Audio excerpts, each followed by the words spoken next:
Good morning, students. Today we are going to see the further part of unit number 1, electromagnetism. So in today's session we are going to see the following topics: permeability, absolute permeability and relative permeability, relation between flux density denoted by capital P and magnetic field strength capital H. Then third point is the reluctance, and the fourth point is the relation between reluctance and permeance. So permeability, what is permeability? Permeability is similar to the conductivity in electrical circuit. So in electrical circuit we used to call copper is a good conductor because it allows current, or it allows large amount of current flow through it compared to all other materials which are conducting current. So conductivity of copper is large in an electrical circuit. In the similar way, permeability is the material which allows or which provides ease to the flow of flux in magnetic material. So it is a property of magnetic material. So now let's see. Permeability is the measure of the ease with which magnetic lines of force pass through a given material. So as the magnetic permeability of the material is high, the conductivity for magnetic lines of force is high. So soft iron has high permeability, and the unit of the permeability is Henry per meter. So mathematically, permeability, which is called as the absolute permeability, which is denoted by mu. So mu is the absolute permeability, is the ratio of flux density V to the magnetic field strength capital H, where mu is the absolute permeability, which is the product of another two permeability, which is called as mu 0 into mu r, where mu 0 is the permeability of free space or air or vacuum, and mu r is called as the relative permeability. Okay, so let's see what is mu 0. So mu 0 is the permeability of free space or vacuum, which is constant, and it is denoted by mu 0, and its value is given by 4 pi into 10 raised to minus 7 Henry per meter. And then the other permeability, which is called as the mu r, relative permeability, is given by what? The relative permeability of a material is a measure of the relative ease with which a given material conducts the magnetic flux compared with the conduction of flux in air. So what it means, just imagine that we are going to take two solenoids. One solenoid is having 10 tons, another solenoid is also having 10 tons. So length of a conductor is same in both the solenoid. Material of the conductor is also same in both the solenoid.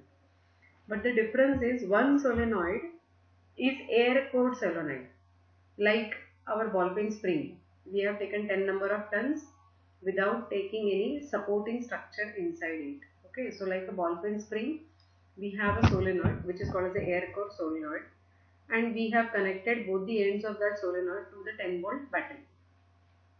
And another solenoid of the same conducting material of the same length. Only thing is that these 10 number of tons we have wound on the iron rod.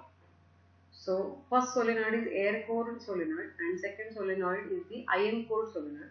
Again in iron core solenoid we have connected 10 volt battery in between both the ends of the solenoid. Now air core solenoid, when it has connected to 10 volt battery, we have observed that only one flux line is passing through it, whereas in iron core solenoid, which is having iron bar as a supporting structure, so when it has connected to 10 volt battery, it is carrying the flux lines around 100. It means compared to air, iron core solenoid is carrying 100 flux lines. So compared to air, when air relative permeability is equal to 1. Why relative equal to 1? Because it is taking only one, it is carrying only one flux line. So mu r, that is relative permeability of air, is equal to 1.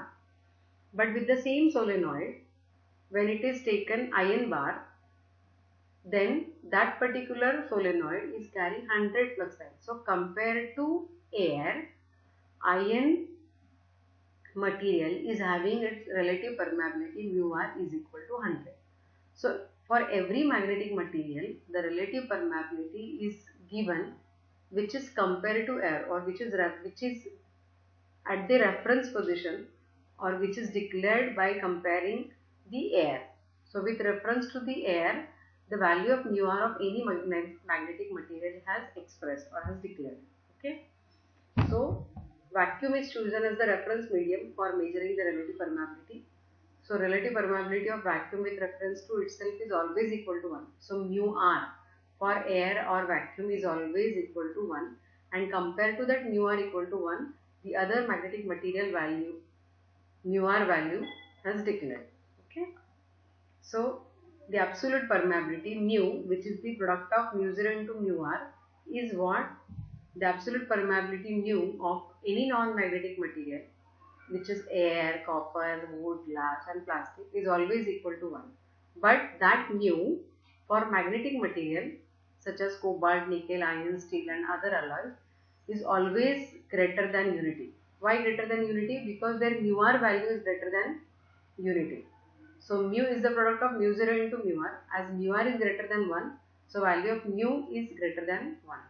And that value of mu is always different for every different material and different alloys, because mu r value is going to be differ when the material changes, or even if the alloys are changes. So for any magnetic material, the value of mu is greater than 1 and is different for different material. Okay. Now the next point is the relation between B and H. What is B? That is flux density, and what is H? That is magnetic field strength. Okay. Now before going to see the deeper relationship, let's have the discussion that what is flux density, capital B. Flux density is the ratio of phi by A. What is phi? Magnetic flux. So flux density is the ratio of magnetic flux divided by the cross section area A. So the unit of flux density is Weber per meter square. And what is capital H? Capital H is the magnetic field strength, which is given by Ni upon L. What is Ni? mmf. So H is the ratio of mmf upon L, or mmf to the length of magnetic path. So to find out the relationship between B and H, let's have one more concept, that suppose if any circuit I am taking, or any coil if I am taking, okay, which is having n number of turns and current flow through that particular coil is say I. So the mmf of that particular coil, say Ni. Okay. So in that particular circuit, if we are increasing n or I, then we are going to increase the mmf, because mmf is a product of n into I. As mmf increases, then the flux increases. Why? Because mmf is the magnetomotive force, which is driving force for the flow of flux in magnetic circuit. So as mmf increases, then the flux increases, and as flux increases, the flux density increases. Why? Because B, flux density, is equal to phi by A. So as H increases, flux increases. As flux increases, B increases. It means B and H are exactly directly proportional to each other. So flux density B produced in a material is directly proportional to the magnetizing force H. As B is directly proportional to H, so I can say B is equal to some constant into H, and that constant is called as the absolute permeability mu. So we can say B is equal to mu H, or you can say B by H equal to mu, or you can say B by mu is equal to H. In any form you can express this relationship. Okay. So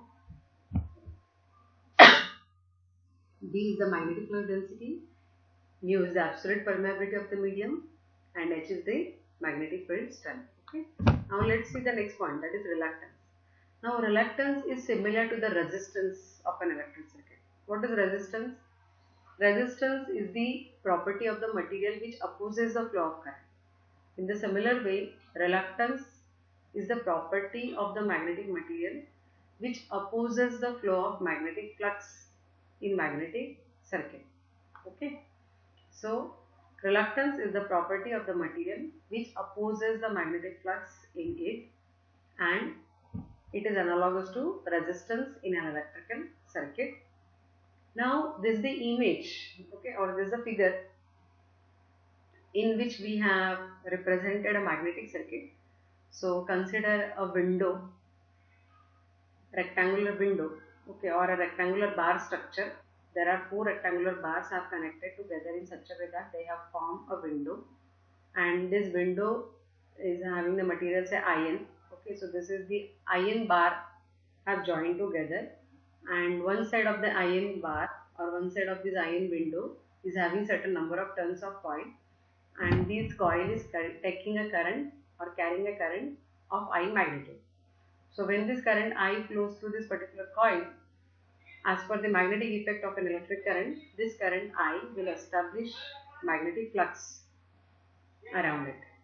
So due to this magnetic flux, the flux lines will try to pass, or these flux lines will try to flow through this magnetic material. Now why these magnetic flux lines will flow through the magnetic material? Because compared to air, the permeability of the iron is very good. So the resistance offered or the reluctance offered to the flow of flux lines in iron material is very less. So all flux lines will try to pass through this window which is made by iron. Okay, so this is red dotted line is what is the flow of flux. So this flow of flux we are getting in this particular iron bar structure. Okay, so now if I want to derive the reluctance, how will I derive? So reluctance is again a ratio like a resistance. In electric circuit, resistance is a ratio of what? V by I. What is V? Voltage. Voltage is nothing but what? EMF. So can I say resistance is equal to EMF divided by current? So in electric circuit, EMF is electromotive force which drives the current. Okay, now we will try to get the similar pattern in magnetic circuit. In electric circuit, EMF is a driving force. In magnetic circuit, MMF is a driving force. In electric circuit, EMF drives the current. In magnetic circuit, MMF drives the flux. So that reluctance is the ratio of MMF divided by flux. The way resistance is the ratio of EMF by current, in magnetic circuit, reluctance is the ratio of MMF by flux. So the unit of the reluctance is ampere turn per Weber. And mathematically, if I want to express reluctance, we are denoting it by capital S. The way resistance we are denoting by capital R, here reluctance we are denoting by capital S, and it is given by L divided by mu 0 into mu R into A. So S is directly proportional to L. What is L? L is the length of magnetic path. Now in this particular figure, what is the length of magnetic path? The length of magnetic path is the mean core length L. That is nothing but the mean perimeter of this particular rectangular window. Now why mean perimeter? Because it is having 2 perimeters. One is the inner perimeter and another one is the outer perimeter. So when it is having 2 perimeters, we are taking mean perimeter, that is mean length. Okay, so mean length of the core is nothing but my magnetic path length, which is L. Okay, so S is directly proportional to L, because as length increases, the magnetic strength decreases. We have seen magnetic strength is capital H. Capital H is equal to what? Ni upon L. So H is inversely proportional to L. So as L increases, H decreases. Magnetic strength decreases means nothing but what? Resistance, opposition, or I'll say reluctance offered by the magnetic circuit to the flow of flux increases. So as L increases, reluctance increases. Then S is inversely proportional to mu, because mu is nothing but what? Product of mu 0 into mu 1. Now why S is inversely proportional to mu? Because mu is the permeability. If the permeability of the material is large, it means material is allowing large number of flux lines. Material allows more number of flux lines. Means material is not providing any opposition, or material is providing less opposition.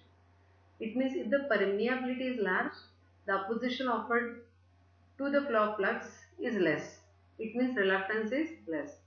It means mu and S are having inverse relationship. So as mu increases, S decreases. And then the last parameter is A. A is the cross section area. What is the cross section area? Now here in this particular figure, this particular side, the flux is flowing in down direction, that is in a vertical direction. Flux is flowing in downward direction, that is in a vertical direction. So to that particular vertical flow of flux, we have taken a horizontal plane or horizontal cutting section of this rectangular window, which is denoted by cross section area A. Now as area increases, the reluctance decreases. Why? Because if the area increases, how will I increase the area? Either by increasing, say, thickness of the window, or say depth of window, by any one. If I am increasing the thickness of this bar, then also I can increase the area. Okay. So if I am increasing the thickness of this bar, I can increase the cross section area, or if I am increasing the depth of this bar, then also I can increase the cross section area. Okay, because thickness is one side of this rectangular area and depth is another side of this rectangular area. So by any of this I can increase, and I can increase the cross section area A. So if the cross section area A increases, means more number of flux lines can pass through this particular area. So if more number of flux lines is passing through this particular area, means this particular material is providing less opposition to the flow of flux. It means this material is providing less reluctance to the flow of flux. That's why S is inversely proportional to A. So reluctance of magnetic circuit depends upon three parameters, that is length, cross section area A, and permeability of the material. So unit of reluctance is ampere turn per Weber. Because ampere turn, why? Because it is numerator is mmf, and Weber because its denominator is flux. Okay, so it's the ratio of mmf to the flux. So the unit is ampere turn per Weber. Now the last is relation between reluctance and permeance. Okay, say reluctance is related to the opposition, and permeance is related to the ease which allows the flux. So exactly they are inversely proportional to each other. So permeance is what? Permeance is the reciprocal of reluctance, which measures the ease which allows the flux pass through the material. So we will say permeance is 1 upon reluctance, and just now we have seen reluctance is what? Reluctance is L upon mu 0 into mu r into A. So that permeance is inverse of that, that is mu 0 into mu r into A divided by L. So the unit is exactly inverse, that is Weber upon ampere turn. Reluctance unit is ampere turn per Weber. So permeance unit is Weber per ampere turn. And permeance of magnetic circuit corresponds to conductance in an electric circuit, because permeance is similar to the conductivity. So conductance in an electric circuit is similar to permeance of a magnetic circuit. Clear? I hope everybody understood it very well. Thank you.